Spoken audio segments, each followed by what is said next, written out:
Semua, selamat datang kembali di channelku ini.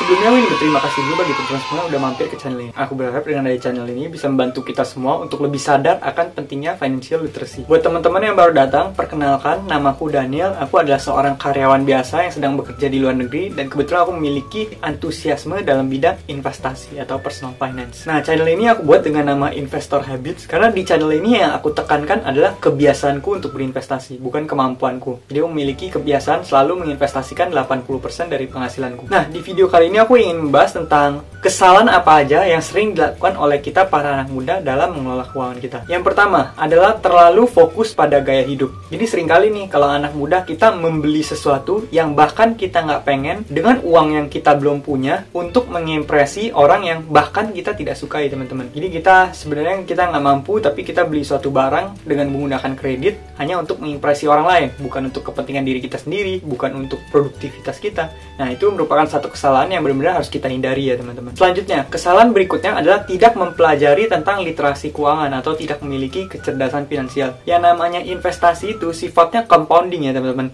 Jadi semakin awal kita mulai, efeknya bakal semakin gede nantinya karena sifat bunga berbunga. Kalau teman-teman belum tahu apa itu compounding, teman-teman bisa cek ke video yang sebelumnya. Sahabat terbaik dari seorang investor itu adalah waktu. Jadi semakin banyak waktu yang kita berikan ke uang kita untuk bekerja, maka uang itu akan bekerja dan menghasilkan jauh lebih banyak uang lagi, teman-teman. Makanya itulah kenapa kita perlu berinvestasi sedini mungkin. Jadi lebih awal akan lebih baik. Kalau ditanya kapan waktu terbaik investasi, ya jawabannya adalah 10 tahun lalu. Waktu kedua terbaik adalah sekarang. Nah, jadi kalau misalnya kita bisa berinvestasi dari muda, itu akan sangat baik ya, teman-teman. Berikutnya, kesalahan berikutnya adalah kita tidak melakukan analisa sebelum membeli suatu instrumen keuangan. Yang namanya kita mau berinvestasi, kita harus melakukan analisa yang mendalam dulu, teman-teman. Kita nggak ngerti produknya, kita main langsung beli aja. Jangan misalnya dengerin teman bilang, oh saham ini bagus, kita langsung ikutan langsung masuk. Bahkan kita tidak pelajari laporan keuangannya, kita main ikut teman aja, ikut stok teman. Karena dengan kita melakukan suatu analisa, itu artinya kita udah minimalisir kemungkinan atau resiko dari investasi tersebut, teman-teman. Makanya dalam melakukan investasi, kita harus analisa terlebih dahulu. Contoh simpelnya aja, kalau misalnya kita mau beli suatu produk, misalnya sabun cuci muka atau sabun badan, kita pasti banding-bandingin dulu sama sabun lain, mana yang lebih bagus, harganya mana yang lebih bagus,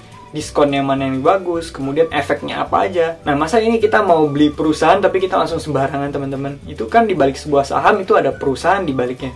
Jadi pasti kita harus melakukan yang namanya analisa dulu. Nah, terus ada juga nih yang sering orang berdebat, investasi mana yang lebih baik? Apakah investasi properti atau saham? Yang si A bilang investasi properti lebih baik, si B bilang saham lebih baik. Sebenarnya jawabannya yang nggak ada, teman-teman. Jawabannya adalah investasi di bidang yang paling kamu pahami. Jadi ini bukan masalah tentang apa instrumennya, tapi ini seorang investornya. Dia punya kemampuan di bidang apa. Kalau misalnya dia punya kemampuan di bidang properti, ya otomatis investasi di properti bakal ngasilin jauh lebih baik ketimbang dia investasi di instrumen lain yang tidak dia kuasai ya. Ini masalah investornya, bukan masalah apa instrumennya. Berikutnya, kesalahan berikutnya yang dilakukan oleh anak muda. Seringkali anak muda tidak mendata keuangan mereka. Mereka tidak melakukan budgeting, mereka nggak tahu pengeluaran mereka berapa, nggak tahu pemasukan mereka berapa, bahkan mereka nggak mendata aset mereka. Mereka nggak datain apakah aset mereka setiap tahap bertumbuh atau malah berkurang. Atau bahkan kalau yang lebih parahnya lagi bisa sampai pengeluaran lebih besar daripada pemasukan. Padahal yang namanya dasar dari personal finance adalah pemasukan harus lebih besar daripada pengeluaran kita. Karena kalau misalnya pengeluarannya lebih gede, berarti kita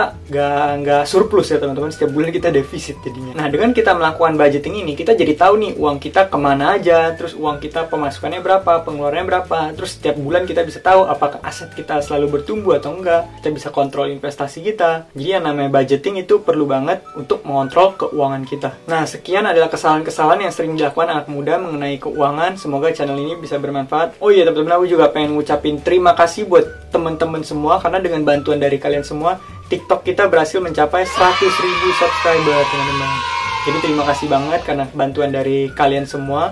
Kita akan selalu berusaha untuk bisa bikin konten yang selalu bermanfaat buat orang banyak ya, teman-teman. Semoga konten ini bisa bermanfaat. Bagi teman-teman yang suka bisa kasih like, bagi teman-teman yang nggak suka bisa kasih dislike. Kemudian bagi teman-teman yang merasa ini bermanfaat bisa share ke lebih banyak teman-teman dari kalian. Semoga video ini bermanfaat. Sampai jumpa di video berikutnya. Bye.